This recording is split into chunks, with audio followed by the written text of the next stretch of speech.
السلام علیکم ورحمۃ اللہ وبرکاتہ۔ محترم اسلامی بھائیوں اور بہنوں،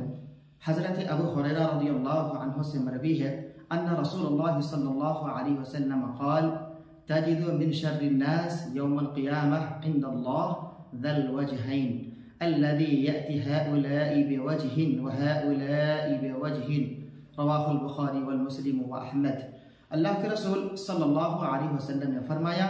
کہ آپ قیامت کے دن اللہ تبارک و تعالیٰ کے نزدیک سب سے زیادہ برے اور بدتر دو رخے شخص کو پاؤ گے،